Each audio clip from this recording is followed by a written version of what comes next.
Here in Glasnevin Cemetery, a very famous cemetery here in Dublin, many Irish patriots are buried. I'm standing at the grave here of Michael Collins, great military and political figure here in Ireland back in the 1920s. So the man whom we're about to visit was secretary and would have been one of the last people that Michael Collins would have spoken to before his untimely death at Bale-na-Blá and his assassination there on the 22nd of August 1922.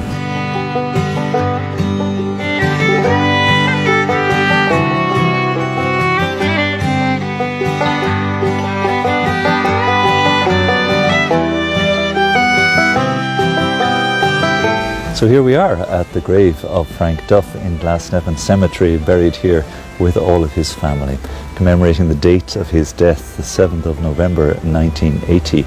And likewise this year commemorating the centenary of the founding of the Legion of Mary, also on the 7th of September, and linking that then with the date of his birth, the 7th of June. He was born on the first Friday of the month, died on the first Friday of the month, and gave his life to the Sacred Heart of Jesus in communion with our Blessed Lady.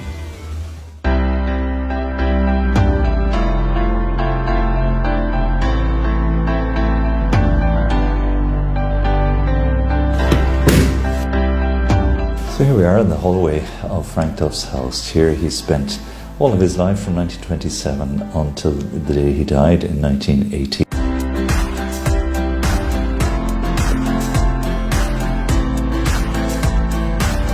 Here in this house, Frank would indeed have lived his life and worked into the late hours every night, composing letters, replying to the huge swathe of correspondence, which came to 33,000 by the time he had died.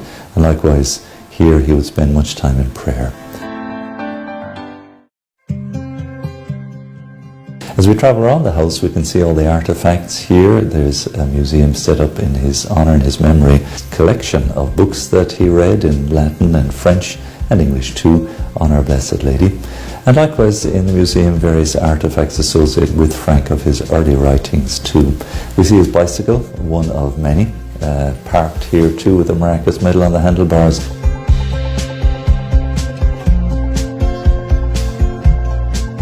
So here we are in the bedroom of Frank Duff's house, where Frank passed away on the 7th of November 1980 before this lovely image of the Sacred Heart of Jesus. Frank, of course, is a pioneer. Remember, all his life wore that image of the Sacred Heart on his lapel, inviting us in his writings to wear something Catholic. So an extraordinary man, and passed away peacefully here to an immense heavenly reward for the great good he has done. Insofar as you did it to one of the least of these, my brothers and sisters, you did it to me. And Frank took that very much to heart.